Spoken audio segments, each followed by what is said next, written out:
everyone, I'm Rene Syler. Well, in honor of Valentine's Day, we've got some help for all the parents out there whose relationship is suffering after having a child.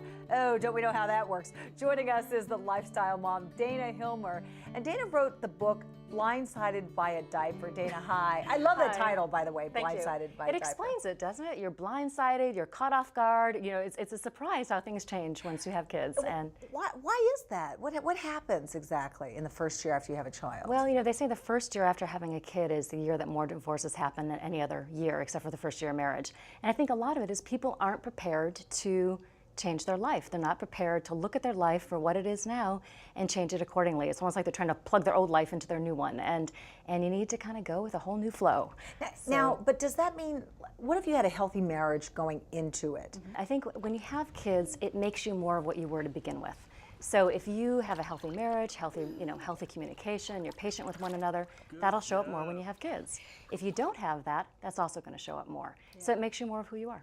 Yeah, it's like when you have a child, it sort of exposes all the sort of fissures. Right, all those little nooks and crannies in your relationship. Unfortunately, exactly. Those babies, they really are, they take so much out of you, and you really do have to sort of concentrate on the primary relationship. You do, and I think the big thing is you have to focus on each other. You've got more demands on your time, but you still need to prioritize each other. In fact, one of the essays in Blindsided by a Diaper talks about, Susan Cheever's essay talks about not dropping the ball on your spouse. And that's a big thing. Prioritize each other and don't drop the ball on each other. You have something you call the 4 C's. The 4 C's. Yeah, let's run through those. The first one is what? The first one is communicate. Yeah. It's probably the most obvious, but probably the most difficult. I think, you know, when you have young kids especially, it's hard to finish a thought, not to mention a sentence, you know, and to have an adult conversation. But the challenge is, and this helps couples tremendously, is to sit down for 5 or 10 minutes at the end of each day, stop what you're doing, look at each other in the eyes, and talk about what's important to you and what your day was. No do lists, no logistics. You got to let that go and just talk with your partner. You say connect is the second one. Connect, yeah. You know, it's interesting. They say that we don't remember days, but we remember moments. And that's really great for parents because we don't usually have a whole day together. So moments are key, and capture and savor those moments together. Whether it be learning something new together, just laughing. You know, of course, if you want to put the kids in front of the TV so you can have a little time by yourself.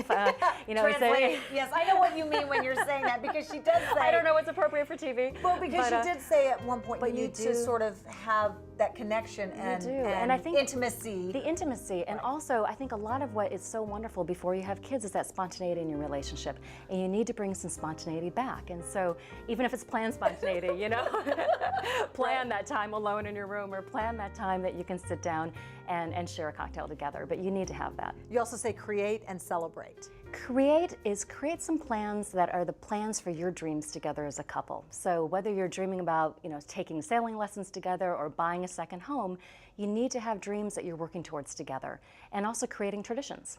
So whether that's the big tradition that, you know, you want to do every year, or more importantly, the daily and the weekly traditions that are important to you, whether it be have a cocktail at the end of the day, or you have movie night on Wednesday night, or you know, sit down and have dinner together after the kids are in bed on Saturday night. It's those little traditions that you look forward to, and that's really key for keeping you together. And secret that you share together, and that and it sort of is sort of fuel for the fire of your relationship. Exactly. Yeah, and also you need that to live in the look forward moment, you said too. Live in the moment is huge.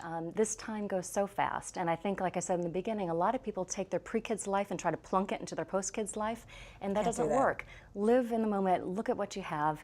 You have this amazing life together. You've created an amazing life together. So I think a lot of it is just appreciating it for all of its lumps and bumps and imperfections. Nothing's perfect, but go with it and enjoy it. There are a lot of lumps and bumps, but you're right. You have to enjoy those as well as the really great things. Exactly. Yeah. All right, Dana Hilmer, thank you. Great, thanks. And to sign up for Dana's free newsletter, you can go to lifestylemom.com.